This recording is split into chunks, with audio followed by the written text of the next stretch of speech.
This is Cinderella Stories, and yes, the Women's March Madness tournament is done, but we've still got things to talk about. I'm Savannah Hamilton. This is Ashley Docking. She's fresh from vacation. I actually put out there that if you come back with a tan that doesn't rival mine, I have questions for you. Okay. No, it's fine. Let's just do a. Okay, she's very sensitive about her nails today. Oh yeah, that's right. So much better. That's crazy. Yeah, you really got a tan, Ash. All right, let's dance. Okay, so actually in Portugal, it's not that nice right now. Turns out. Really? Yeah, it was like What do you mean? 15 degrees. Oh, so it's a little nicer sunny. than here. It was sunny, and there were moments of like, but then there was moments of like not that. Yeah, I mean, you look cute though. I saw the IG. She looked cute. We'll pop up a little pic 1-2-1-2.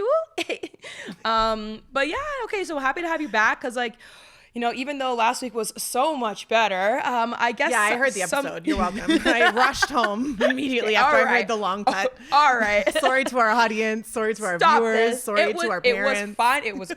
It was great. I enjoyed the space of having no judgment in every second word. No, you held it down. I'm proud of you. Well, I'm proud of you. I still missed you. So what? Maybe I missed you too. Yeah. And now we're back, baby. And now we're back, and we got tons to talk about.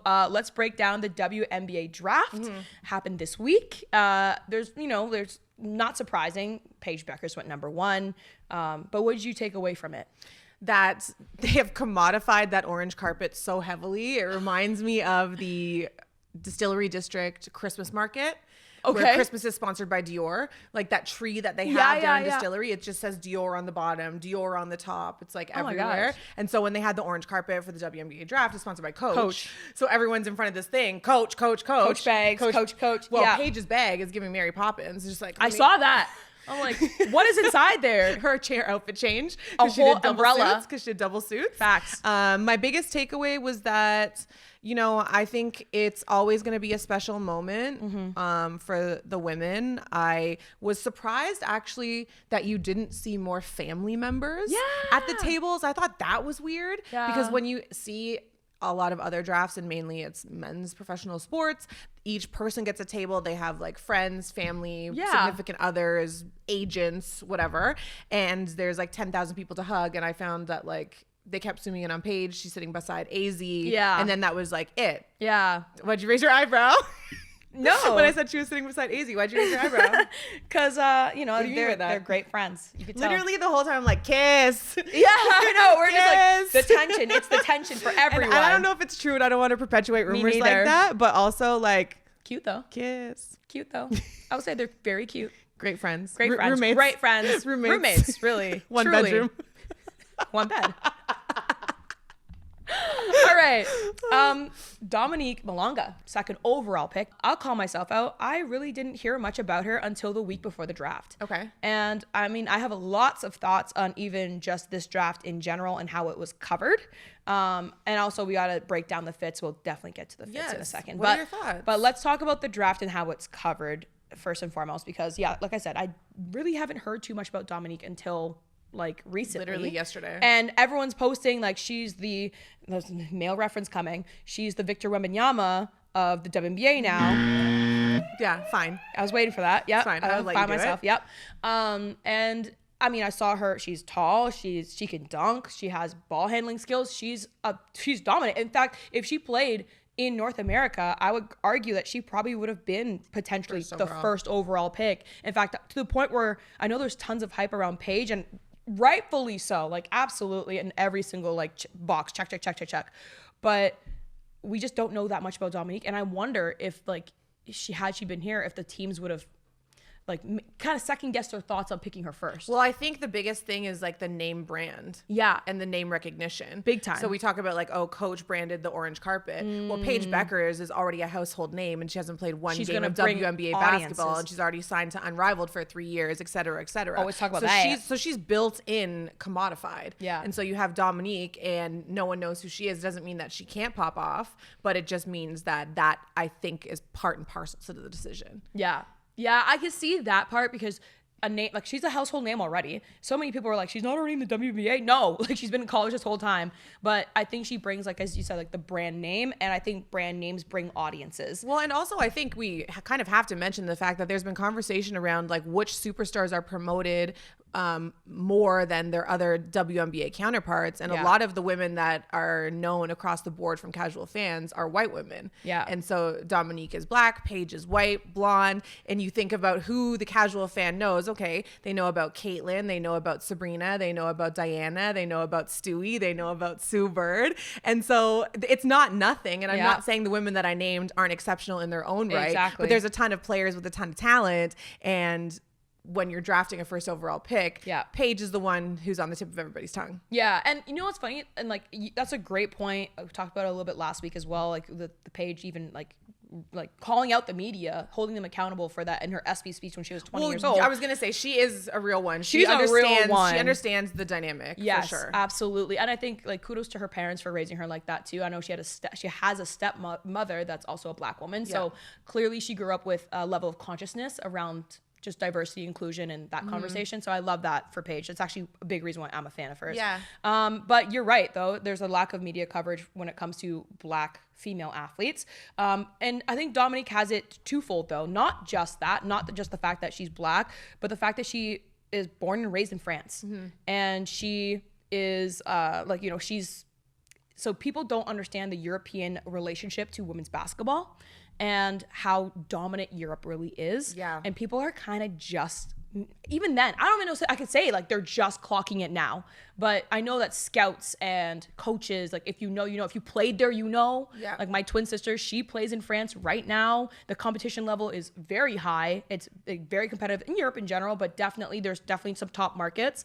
And so the relationship that overseas even has with the WNBA is interesting because not even every single great player in the world is in the WNBA. Well, because why? So the biggest thing is like WNBA needs to have bigger salaries. So homegrown talent can stay in North America. They don't want to travel overseas. Obviously, what happened with Brittany Griner in Russia was a big jump off point for that conversation to spark back up. But if you're from Europe and you're from France or you're from Germany or wherever the case may be, it is staying home and you are getting paid more. Yeah. And you are recognized in a different way. And as you said, the quality of hoops is high. Yeah. So yeah, it's an interesting dynamic. I think as the money rolls in for the W, I think as the CBA gets renegotiated with this big TV deal, we'll see an influx of international talent. Yeah. And I do know that like if you have the WNBA as a resume piece, then you go back overseas, it quadruples your value. There's been players that have made like $1 million in salary. I'm thinking about like Diana Taurasi and Sue Bird, and like whether that's even just collectively over their career in Europe or just even individual seasons. One year, yeah, and you can make it. You're missing training camp. They're like, I would like you to check my latest paycheck. Yeah, I ain't coming back for a practice. Stubs. Yeah. So you want me to run the beep test? I'll be eating a croissant. Sorry, I'm in the playoffs and I'm getting bonuses per round and per performance as well, by the way. So sorry, missing training camp. Oh no, what are you gonna do? Our team tracksuit is Celine. Our team tracksuit is Balenciaga. Sorry, with all due respect to Nike Tech, please. Chanel. Sorry, my basketball shoes are Chanel. Sorry, I'm not coming back to do a little a beep test to check my vertical, which is trash anyway. Speaking of personal experience. But okay, so final thing on Dominique. Yes. Rakia Jackson, so funny. She was part of the hosting for the orange carpet. She was just like, I pray to God that I am not the first person to get dunked on in game because Dominique can dunk. Think that that's part of the thing is that people who are down on the WNBA and who are down on women's basketball, first of all, I will die on this hill. If you are a fan of a certain sport and you can't find beauty in it at any level, I don't think you really get the game. No. I don't think you're really a real one when it comes to things like that. I mean, obviously we're not talking about like Tykes or Timbits or something like that, but even still, it's like, I like soccer, it's kind of cute, whatever the case may be. But if there is professional athletes and you can't find a little bit of beauty in the game or a certain player, then I don't actually think you know ball. And so if she's able to bring that level of dynamic nature in terms of dunking to the WNBA, stock's already on the rise. This will pump it through the roof. Yep. I would be so curious to see like what a matchup between like her and Caitlin Clark would look like a showdown. Like, well, Caitlyn won't win because they'll go 2 for 3. I know. It's like no, but like in terms of entertainment value, like you get like Dominique like dunking like one arm in the hoop, and then you have like Caitlyn from the logo, and I'm like, I'll just be like, whoa, what's happening? Like in the best way possible. All right, let's break down some of the orange carpet fits because I have thoughts, and I know you have thoughts. Okay. I have a feeling that my thoughts are going to be playing in the bad cop realm. So you didn't like it. Let's start with the good cop, maybe. Yeah, I didn't like it at all. Wasn't giving. Wasn't giving for me. There's one outfit that kind of stands out, but like I'll save that. Which one? I bet I know which one. Bet. The one with the jacket? Not the Dracula jacket. No, that was not. That's also on my no. Okay, I honestly, respectfully thought you were gonna like it. No, you. What makes you think what I'm liking? Because run the tapes back. The first 2 episodes, you wore a little crop situation twice. One was a jacket, one was a vest. I don't remember what I wore. Yeah, I really one don't. was shearling with a brown, and then the other one was like a little zip. So I thought it was a turtleneck. No, run back the tapes. I don't remember what I even wore on this show. She wore 2 little crop situations. I thought. Sorry, the Dracula thing that's like popping out here. I didn't realize you were Transylvania phobic. I apologize. Transylvania phobic. It's okay. It's a safe space. That's okay. Okay, so what did you like? Because I have lots of opinions. Okay, I liked Kiki Iriafin. Okay. She was giving goddess. She stepped out of her comfort zone. It felt like she gave diversity at least. Yeah, I feel like everyone was in black and white. It was very much a funeral cocktail hour. Yeah, but maybe I work there. Like, do you know what I mean? I think I don't know who it was. Someone had like black pants, white tank top, black blazer. I can't remember who that one was. Le Chateau 2010. Like, what are we doing? Not Le Chateau. What are we doing? Yeah, remember they tried to run back that same satin dress every season, different colors. Mm-hmm. We're on to you. We see you. But I just felt like maybe I would have loved to see a little bit more personal style. Maybe even if you want to go like street style. Yes. I saw this one girl, and we'll put the account down here. She had she wasn't getting drafted. She was just an attendee, but she had a blue and white pinstripe collared shirt, and she almost like, you know how you can make carpets? You can like tuft carpets. She had like a yarn gun, and she did the logo like cool. 3 times across it with like writing on the back. It looks sick. So that's like that cool. level of creativity. Okay, I like that. Okay, so likes though Paige Bueckers. Yeah, that Vanna White-esque situation. Yeah, it was chef's kiss. Yeah. I liked it a lot. Okay. Her hair is stunning. I love the hair. Hair was gorgeous. I didn't necessarily love the second look. The second look was simple, and the deep cut, like I've seen it before. I like that though. Like if you have a fashion chest, because like some of us don't. I'm looking don't.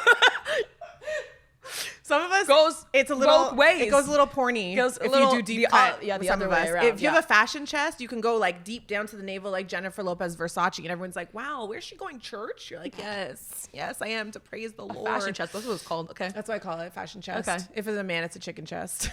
But we respect women in these parts, so because I said man. Yeah. So I like that one. I like Kiki.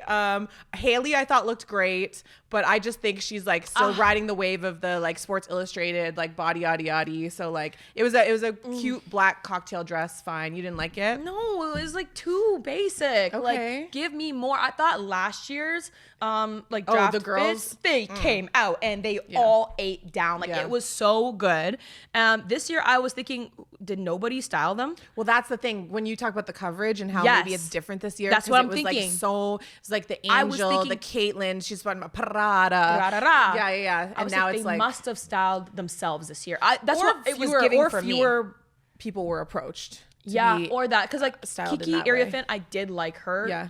But even then, I say that hesitantly because I liked it, but I didn't love it. Okay, well, what about like Georgia? Styled by Russell Westbrook. Honored the gift. That was a cool moment. It was a cool. I would have liked her in heels. Yes, I agree. But I think it was nice, like the embroidery, the leather. It was something different. Yeah, I think it expressed her. I liked but then again, black and white. Love it. Black and white again. Once again, we're all going to a funeral on a cocktail hour after. Isaiah James was one of my favorites. That's the one. She had the fashion chest. That was my favorite fashion chest, no shirt. Yeah. Blazer with like detail on top. I don't know if it was like culottes, like a wide like pants. I just thought it felt like cool, it was comfortable. That one stood out to me. That one stood out to me as well because it just gave self-expression. Mm-hmm. It gave like I'm just gonna show up as I am and who I am, and like I'm comfortable with however I want to express myself. And I think that's so powerful. And like, not to say that nobody else did, but I feel like everybody played it safe, and like you can't get mad at any of the outfits, but nothing really stood out to me, like not as aggressively as her outfit did. Yeah, so like Kim Mulkey would never. Kim What Mulkey would Kim Mulkey show do? up. Oh, dress as a Wilson basketball. Yeah, literally with the net around her, like her neck, like absolutely. So, so I think that like, I thought it was just mid. Wow. Yeah, the entire thing mid. But let's quickly touch before we like move on about the draft coverage itself, because I don't know about you, but first of all, it's funny because draft, we always know that draft sneaks up right behind the Women's March Madness tournament. But the thing is with that is that there was like no promo, at least like not much. Like I didn't even see much in the broadcast. Right. There's a little bit, but I didn't see that much call out to it. I didn't see many people talking about it, different networks even previewing much about it. But I'm saying, like, if they can't do CBS, if it's like not on CBS, yeah, like they don't cross promote. I guess not The draft coverage. Maybe that's it. But like even then, like no, there's Andrea Carter was on like both. Social, yeah, exactly. I'm talking about like even social, like because let's be honest, like people could watch the broadcast, but people are following on social. Social. I have my notifications on. And like I was thinking, like like I didn't start hearing about the draft until like the week leading up to it. And then on top of that, there was this graphic that the WNBA put out where like the draft prospects were all kind of like, I'm what I'm looking for right now. Yeah, like they were all kind of back towards whatever, like the POV. This one. Yes, that one. And then send it to the editors. Yeah, exactly. And then you have like the stars, quote, quote, of the league, looking at the new draft picks and then staring them down. First of all, not welcoming. Don't be welcome to the WNBA. You're not welcome to the W. But there's Sue, there's Diana. Is that Cheryl? That was confusing to me because they added players that are not even playing in the league anymore, and they also mixed them in with current players, and they're all like, wearing their respective jerseys. Yeah. So if I'm a casual fan and I don't know, the depths of the women's basketball lore and the star players, I'm just learning, because let's be honest, like Caitlin Clark, she brought a lot of new fans to the WNBA. If I'm just learning the WNBA, I'm confused as to who in this graphic is currently playing, who's not playing, and wait, what's happening here? And there's lots of white athletes in that graphic too. You hate a tribute? You hate a tribute, huh? Well, I don't hate the tribute, but I'm thinking make it more clear, relevant, because I think that's what's missing for me, the relevancy. Okay. Like if you're welcoming yourself to the WNBA, you got to welcome to the league that is now. Well, the one thing I would say in terms of relevancy, that there's 10 athletes that are already in the W or have played or have retired, and there's only 3 draftees that are going to be there. That's so crazy. Oh, that's so crazy.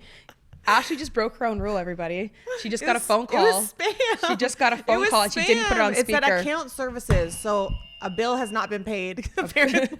I would like to hear that on speaker. Brokey. That's crazy. That's tough. Every answer? Oh, it went to voicemail. Oh, no. TBD. Oh, no. Next time. Oh, no. Next time for sure. Oh, no. But yeah, I hear you on that. I think that it's a balancing act. Yeah. What you put in front of people is what they will learn to consume. You can kind of teach it's marketing like principles. Like you almost teach people what to care about. You teach them what's cool. You teach them what's not. For the most part, some things happen organically, and sometimes if you try and make something cool, it has the opposite effect. But in terms of this draft, it's like everyone knows Paige. They did an okay job on the broadcast trying to tell stories, like the one about James's brother, who was killed in 2020. He was accidentally shot, and so she gets drafted, and then you bring this story up, and that's the kind of stuff that makes us latch onto these male athletes, is because we learn so much about them so quickly, almost like too much, too super invasive. So I think that the storytelling component just needs to be fortified when it comes to the women's game. Point blank period. And I now kind of I think about like, okay, what could they have done differently with their marketing, and who's kind of responsible for the fact that there was a lot of like lack of attention on this draft class overall. Like, don't get me wrong. Like, okay, we know that last year was like this anomaly year where like you got Caitlin Clark and Angel Reese, like that rivalry right there alone kind of like lightning in a bottle. Eyes, exactly. And then, Aaliyah Edwards, she had a great tournament run, and people started looking at Our Canadian queen. Our Canadian queen. CanCon.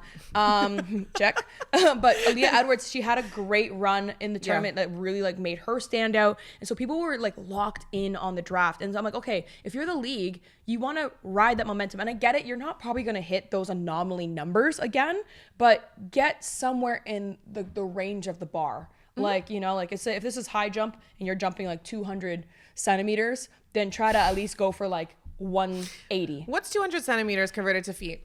Go. Actually, I already know what it is. Okay, well, no, go ahead. Sorry, no, Brainiac. Since you're sorry. so smart, since you got your degree and everything. Listen, it wasn't in math. I'll tell you that right now. It was in sport media. Okay, don't yell at me. Okay. First of all. So, oh no, sorry, but you know. So, what is it? No, go ahead. No, what is it? No, go ahead. I don't want to steal your thunder. What is it? Now I want to know. I think it's 6 feet. No, it's not. Yeah. No, it's not. Yeah. No, it's not. What is it? It is 6'4". Youngs? You. 6'6". I was closer. The price is right. The price is right. I was closer. No, the price is the price we're both stupid. the cost of living has gone up. MCC, Dr. Dawkins, Esquire. Esquire. Here we go. Okay. Anyways, let's move on. Speaking of numbers. Okay, the one thing the last thing about the draft that we move on. Sedona Prince sits there awkward like that, just in silence. And she was the best on the board for a long time and doesn't get drafted. And that in of itself is kind of an anomaly. And so for those who don't know who Sedona Prince is, she was the woman who drew attention to the fact that the women's March Madness tournament was getting scraps compared to the men's. Yeah. And I'm talking literally figuratively. There was like one 10-pound dumbbell and then the men had something that was suited for Ohio State University football team. Literally. And they weren't even allowed to call it March Madness then. No, they couldn't call it March Madness. Yeah. And then like the food that they were getting was something, you know what, I was going to say airplane food, but justice for airplane food, I actually low-key like it. Depends on the line. Okay. We'll talk about it. Okay. But you fly like with the team though, right? So you're spoiled. She flies with the Raptors. Depends on the line. Is it Vouv they're serving or is it, but the food was just like the worst microwave dinner you've ever seen. The men are getting steaks, sirloins, mashed potatoes, chicken. So she was the one who kind of brought light to that, popped off on social media, and it did lead to real change. So for that, But then never meet your heroes because it came out later that 4 women. Don't let your heroes meet you. Savannah, please. Savannah. Continue. But you know, sometimes the dark humor pays off. So Sedona Prince had 4 separate women complain, come out, report her to police about harassment, verbal, physical, sexual assault, including 3 ex-girlfriends. And the note and the comment from her camp was that these women are, and it was actually very out of like the male playbook. It's like these women are trying to like ride her coattails to start to kickstart their own careers and like find fame. Name one of the women.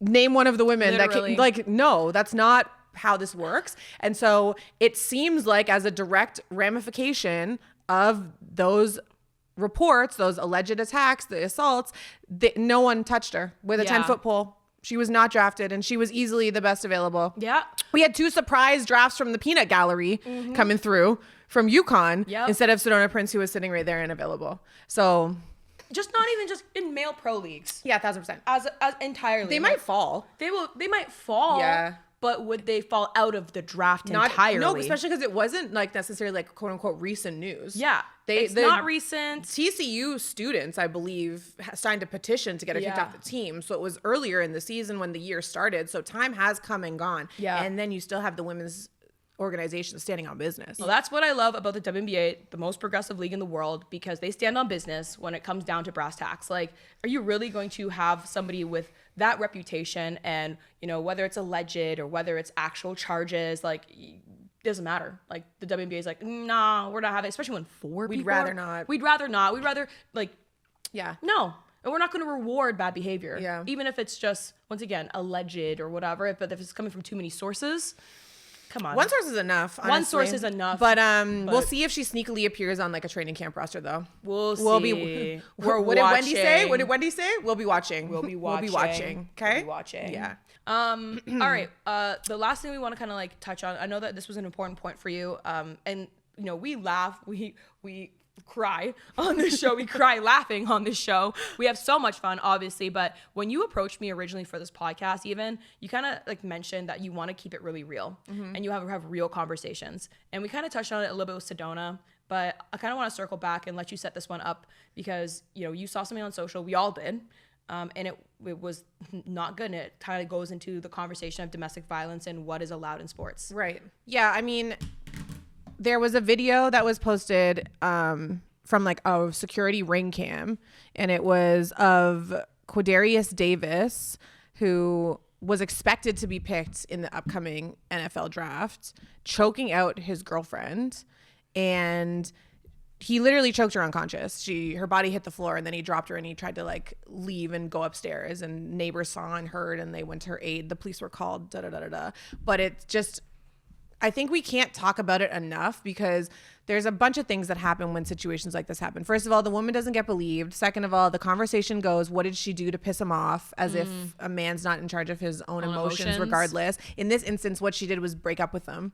Like, oh no. And that's why people are like, oh, the man or the bear? The bear. Yeah. So always the bear. And it just bothers me so much is that no one even has a reaction. It doesn't even put a bleep on the radar unless there's a video. And even then, still people are so desensitized to all the crazy things that we're exposed to that even still sometimes like, well, and it's like, no, not well, because there's a ton of proof that says that if your intimate partner is choking you out, the chance that they're going to kill you, it jumps like exponentially just because of that one specific action. It's like so aggressive. It's so personal. It's so violent. It's very personal. They say that's one of the most personal like causes of death. Yeah, it's very violent. And so when you have things like this and you have men who are like defending it or downplaying it, my biggest thing is like, I feel these men are able to see themselves in that guy's position. That's scary. And so that's why they want to defend it, diffuse it, and make it not seem like such a big deal, because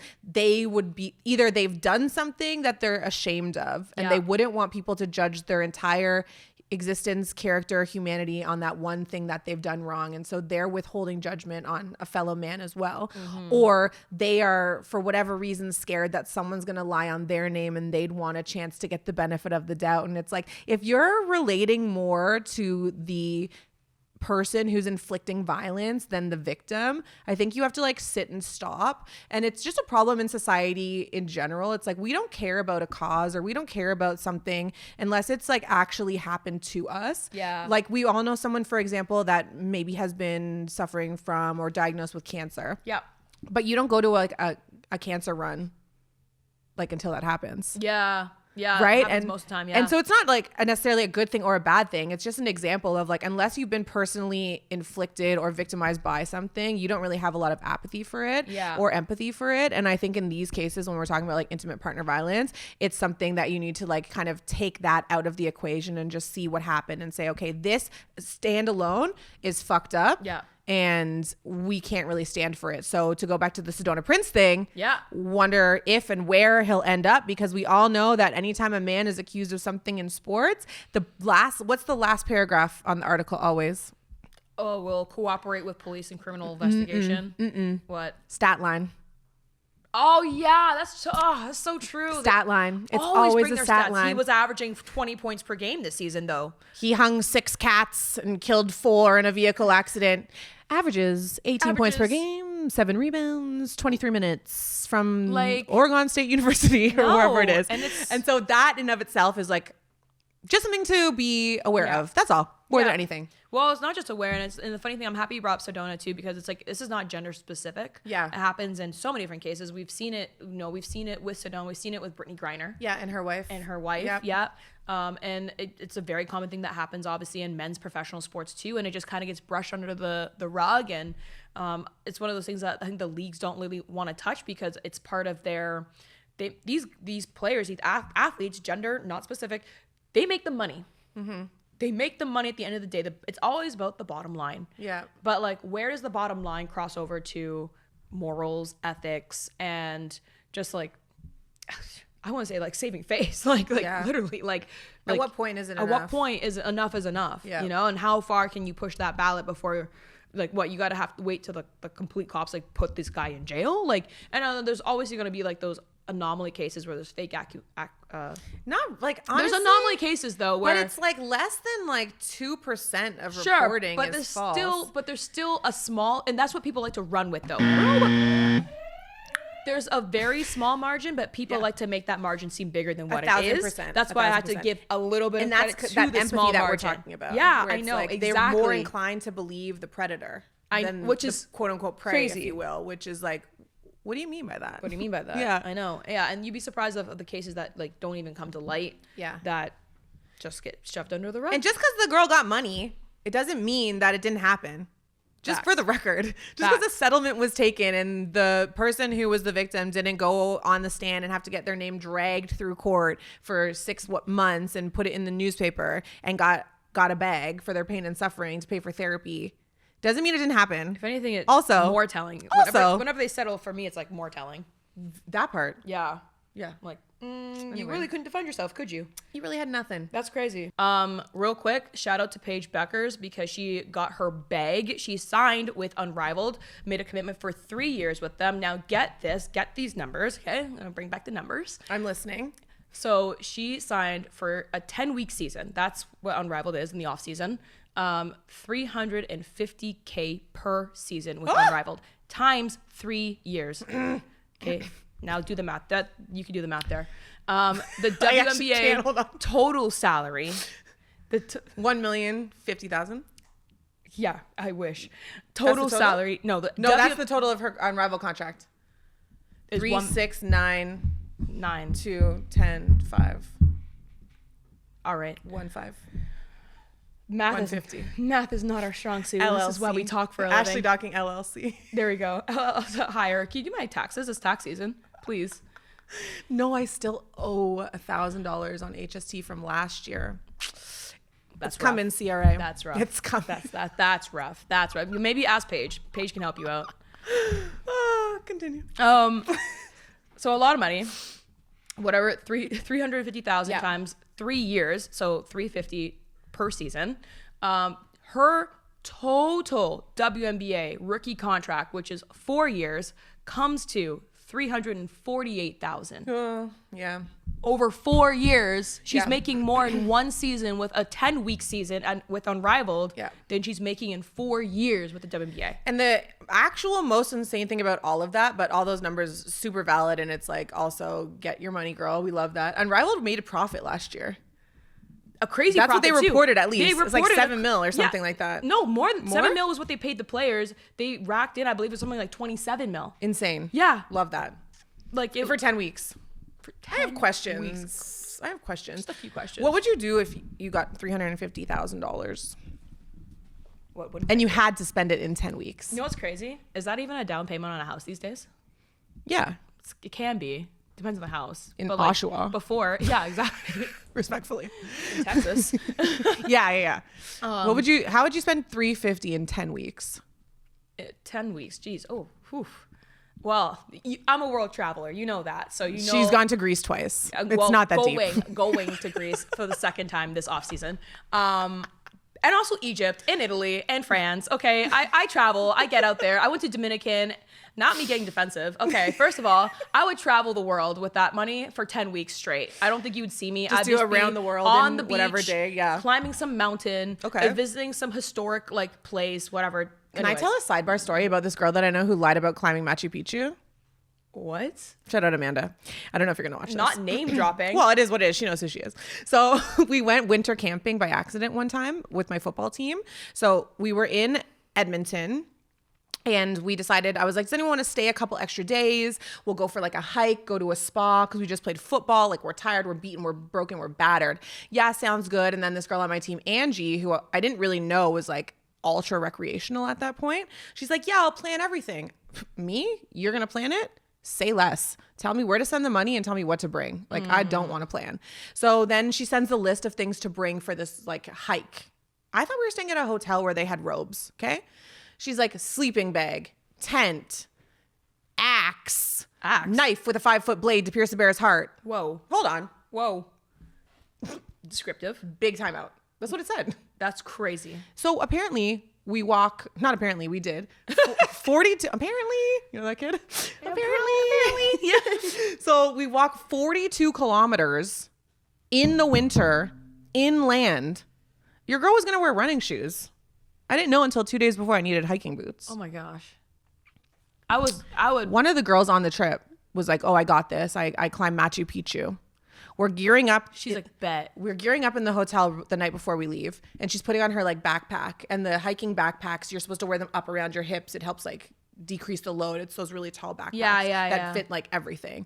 Talking about Mary Poppins bags, those things. Yeah. So she like has it super low and I didn't know anything about it. And Angie's like, that looks like it's too big for you. It doesn't look like it fits your frame. Like, didn't you climb Machu Picchu? Like, I'm expecting her now to like save my life, this girl, because she's a seasoned hiker. She's been with the alpacas. She's been up at altitude. No.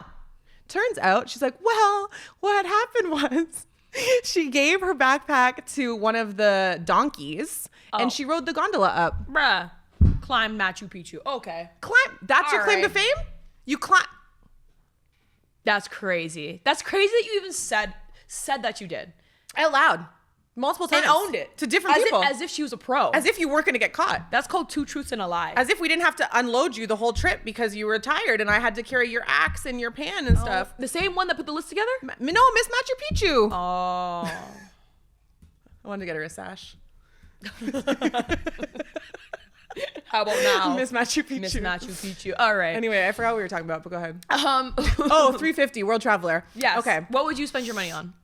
So I think I would be similar to this. So first of all, foremost, I would get rid of all my clothes, donate it, Dress for Success, whatever, Goodwill, whatever. Then I would get somebody to be my personal shopper and I would buy all new clothes. I know somebody. For the most part. Yep. Okay. Mm-hmm. Then I would get all the people that I love the most and I would go traveling with them. Savannah's out here by herself on the beach. Selfish ass Sounds bitch. Peaceful to me, actually. You're leaving the youths behind. I'm bringing them. You guys, smaller villa though. Smaller villa. You share a bunk bed. Smaller villa. No, still bringing you though. Smaller, with the help. Pay for your own flights. Economy. But they'll be there. Real love though. But they'll be there. Yeah, Savannah didn't even bring you. Go Savannah said, get melanoma on your own time on the beach. Bring my sisters or something like that. Anyway. So we're traveling. Okay, yeah, we're like, and I'm getting new clothes. Yeah, okay. And maybe a light donation. Bag. Maybe a light donation. Yeah, a 1-2. You're like for a tax break. Yeah.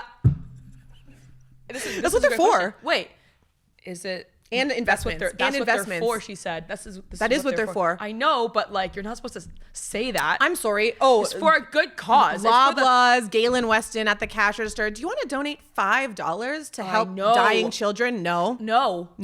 Why can't the corporations do that? Well, they already did. My understanding is that they already made a donation somewhere, some way down the line, and they're trying to recoup the costs for the donation that they already made that got the tax write-off in the first place. Guys, what are we doing? This is unhinged. Anyway, but sometimes they word it crazy. Oh, I know. And then you're like, before you even say anything, like, do you care about dying children? No. Well, Savannah, hold on. And then the cashiers, they look at you like you don't. Okay. Wow, you don't care about children with cleft palate? That's animal. Like, sorry. It's a lot. It's a lot. And then you feel bad. You're gonna go home and sleep at night, and you're like, can't be like, oh, did I really? Am I the reason why? Like, the world's the worst place. Sheets? Am I 100 thread count sheets? Like 100, girl. You're rough. sleeping with the help. It's rough. You're sleeping with the youths. It's rough. At the villa. All right. This is so not the episode today. All right. Moving on. Big news. Okay. All right. Big news. So we already know that Canada is getting its first ever professional women's soccer league. Yes, absolutely. Yay. Clap, clap, clap. And even I guess, bigger news in relevance to this podcast, our very own Ashley Docking will be covering it. It's the Northern Super League. She's doing the sideline. She's calling the games and the play-by-play. And it all kicks off for her this weekend. So I'm excited for you. But give me your thoughts on, like, huge First of all, sorry for keeping it a secret from you. Yeah, I was kind of like betrayed, but it's okay. Yeah, I had to spend the weekend processing it. That's why I was very late for my congratulations. But I still tagged you in a post, though. Betrayed is crazy. I felt slightly betrayed. It's no, okay, I understand. I thought we were close, but I would feel apparently the same not. way. You probably told somebody else. It's a tough way for you to find out that we're not that close. And we're it was. colleagues more than friends. There was a hard pill to swallow, but it's okay. No, this is why I enjoyed my episode alone last week. As I said before, I feel like stuff like that in the industry, until the contract is like signed, sealed, delivered, things can get ripped out from under you. And like, it's a harsh reality of freelance life. It's a harsh reality of media in general. I just think that like people will, even sometimes with the best intentions, be like, yeah, you're the girl. And then sometimes like it's something above their head, or someone's a better fit, or timing doesn't work out, or a million other reasons, and their dad owns the network, whatever. And then they get brought in and you're on the outs. And so sometimes I feel like saying things or celebrating them too quickly. Yeah. It's like one of those things, like I remember when this is an example of it, honestly, and it's like no bad blood, no harm, no foul. Well, a little bit of a foul, whatever. When TSN did the all women's broadcast, and it ended up being star-studded. That Kia, Megan came back, Amy was on the call, Kate was there, Kayla was there, like. It was a great group of women, but they had called me to see if I would be interested and see if I had availability as well to be a part of it in some capacity. And I was like, obviously just like beyond excited and like, yeah, whatever you need, I'll be there. And then it didn't pan out. And so it's like stuff like that where like there's all the time there's probing conversations or just like discovery calls, and it doesn't necessarily always work out. Yeah, that's you never. And get so you don't want to be like celebrating or telling people, and then they're like, oh, I didn't see you on the call. You're like, yeah, I know, Savannah. Yeah, I don't have to explain myself as to why that didn't happen. I'm 6 Chardonnays deep. Get the fuck over. You know what I mean? Bottles. Yeah. Congrats though.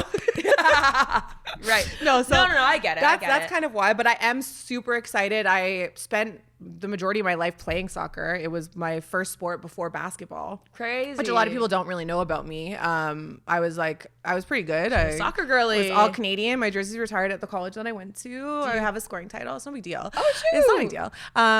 But yeah, I'm excited to kind of like get back, and I think it's a big thing for just the country in general. I hope it's going to be cool in Toronto specifically. The first game's at BMO Field, so we're looking forward to it. But I think it's going to be interesting. Like, you're not necessarily a huge soccer fan per se, but you're going to give it a chance. Well, absolutely. I mean, I give everything a chance. Like, trust me, this is my rule of life. I give everything. That's why your dating history is what it is. Don't get me started about yours either, okay? We're not gonna go there today. I am a casual soccer fan for sure. I don't like keep up aggressively or even much at all because I have a job covering basketball, so it is literally hard for me to logistically keep up. However, like, do I follow TFC and do I think about like just like the overall landscape of like sports outside of basketball? Of course. And so when I hear though about like the Northern Super League and the fact that it's a women's league, it gets me excited because I think automatically what that would look like on a broader scale for women's basketball. And so I'm actually almost more curious about the NSL. NSL. Sorry. Yep. I'm so used to NWSL. Yeah. That it feels NSL like I'm leaving something out. But yeah, the NSL. Also love that they didn't put woman in their name too. It's just Northern Super League. Period. Yeah. So I'm curious to see how that all pans out because I know that the founders are former players. Diana Matheson. Yep. And then there's a couple of them. Christine Sinclair's involved in an ownership group out west. And then they were able to get like some Canadian legends to come play. Like Desiree Scott's going to be in the league. Crazy. Quinn's going to be in the league. Beautiful. And so you got to hope that the talent level is going to be there too, because I think in Toronto, I'm going to speak to Toronto specifically because that's the market that I know the most, is Toronto loves an event. Yeah. Right? Toronto loves an event. We love the pull up. The Grey Cup sells out. Yeah. Argos games, do you know what I'm saying? Yeah. Like that random coffee party that people went to at the Well, love an event and then love to hate on an event, right? Coffeegate is actually one of the best things going on TikTok right now. I've been seeing it. Yeah. It's so funny. It's so funny. Some guy today I saw, he was like, you thought you were going to summon a vibe at the Well? Okay. Okay. Be so for real. I mean, but so I think it's like, what kind of vibe are... our AFC going to summon? Yeah, and that's going to be the thing. It's like, what kind of activations are they going to have? What kind of crowd are they going to incite? What is the in-game production going to be like? Because that's some stuff you don't even realize that it's contributing to the way that you're enjoying the event until it's bad. Also, like, fan culture. Yeah. That's what I'm curious about. Not to cut you off, but like who's it going to what's the culture? What's the vibe of the crowd going to be? Because, like, you know, if you think about, like, I think about, like, TFC's crowd is so much different than, like, a Raptors or a Leafs crowd. Yeah. And, like, you know, I see demographics. Who's the demo? They have, like, the smoke thingies in the air, even, like, marching on their way to the stadium. So I'm kind of, like, wonder, like, is that going to be the energy that gets carried over to the NSL? Especially in Toronto, of course. But outside of that, even, like, I think about women's sports as a whole, like, what is the energy in the crowd for women's sports, period? That's why I'm almost, like, documenting in my head, like, what are they going to do that maybe the other, when we have more expansive leagues, especially for women's basketball, what can they take away from NSL? Well, I don't know. Maybe, like, what were the WNBA games like? Well, they were incredible. I didn't even get to go to one. Yeah. I was, like, working. They were sold out. The energy was high. Like, it was very, like, it was an event. Exactly what you say. Toronto loves an event. Yeah. So it's hard to actually gauge, like, but if at the same time it's sold out in, like, well, I know Toronto's like 37 minutes, and then Edmonton, I went to Edmonton too. It sold out by, like, I think the end of the week. Yeah. Like, and so either way, the crowd, the energy is almost like one of those inspirational moments at those games. But I just want to see how that translates to a season or seasons, because it's not really even about the first season. It's about the third season for me. Yeah, it's like the Jays home opener sold out 50,000. What's the second game saying? Literally 10 people. What's the 10th game saying? 5 people. Literally.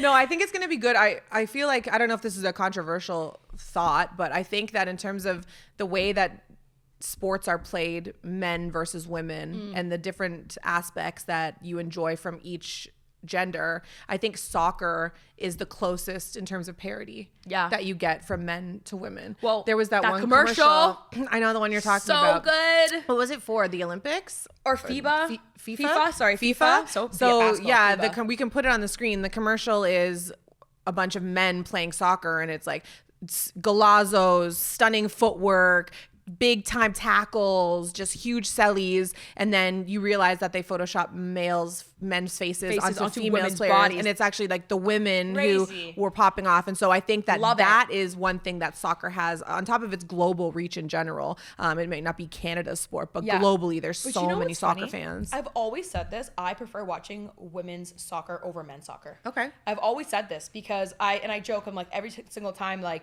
that there's a men's soccer game, it's almost like there's a sniper in the building.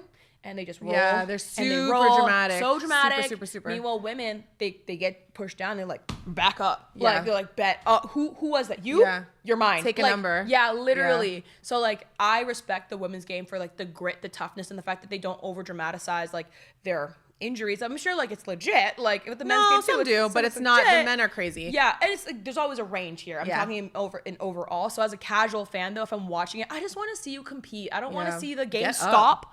Or like, you know, watch, like standing over your teammate just watching. Literally. It's like you got the problem now too is that with that culture is the replay just shows your ass.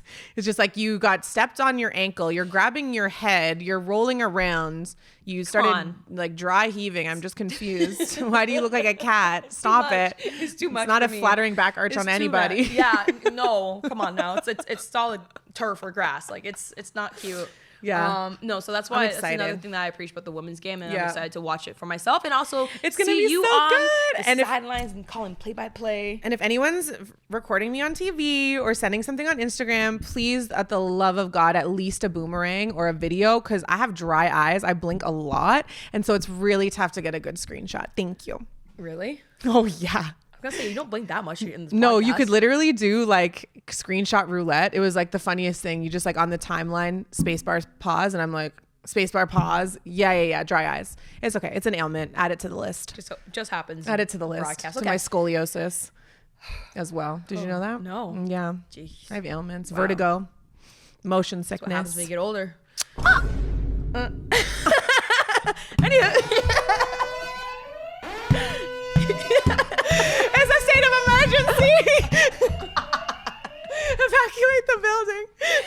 Anyways, congratulations. I will wrap this by saying congratulations for all your success and for telling me super late. Okay. But it's okay. I get that. It's important to like kind of like hold the blessings in and just enjoy it for yourself. Because you never know who's like doing bruja behind your back. Facts. And trying to take away. Yeah, and trying to take away your blessings. I'm serious. Facts. Yeah. No facts. You'd be surprised what happens behind the scenes in our industry. It's crazy. Yeah. So on that note, we're just gonna wrap it all up here. Wrap it up. We're getting the light. Wrap it up. We're getting the light. They're telling us to get out. They're playing off the music. Yeah. This limited series has been so much fun. Yeah. Like literally confirmed over the past couple of weeks here, about a month actually. Like cue Evanescence, Bring Me Back to Life. I feel like that's what this has done for me. You know what I mean? You know that song? Absolutely. The credits are rolling. We have to give so much credit though to yes, please. Go ahead. Like Sydney and Nadine, like those are, when we say the youngs, like that's who we are referencing. They're incredible. They're one of the backbones of this show, truly, because we couldn't have a production without, putting it somewhere. They're the femur in the pelvis. They're holding the whole thing up, babe. Femur in the pelvis? Yeah. Does that work like that? Dr. Docking, I can't question it. Where's your Ashley kit? Docking, MD. Where's your kit? It's actually in my car. Outside. I do have it still. Yeah. All right. But yeah, no, our young kind of hold this whole thing together. They're the glue. They really like make it all possible, especially on the backside, post editing, everything. There's so much work that we know that goes into a show. Yeah. We'd also be remiss if we also didn't give a shout out to, of course, the studio space. Clayton Hansler. He didn't have to like give us the access, but he did out of the goodness of his heart, and he believes in women's sports. So we love Clayton. Ally, as well. His studio space is called Soda Studio. So shout out to Clayton and Soda Studio, and as the entire production team that has worked here, Dylan and Greg. Shout out allies. Dylan, Greg. Valentina, say something. Ally. Yeah, it's been fun. Sav, it's crazy that you have a personality. Oh my god, that's like the number one thing people are like, Sav, you have a personality? I'm like, what do you think I was? Like, just a pretty face? Like, come on, no, there's more going on. For sure. Anyways, continue. That's all. What else were you gonna say? I was just gonna say thanks for joining us. Yeah, it's been fun. Thanks for bringing out my personality. How about that? You're welcome. All right. Thanks for watching, guys.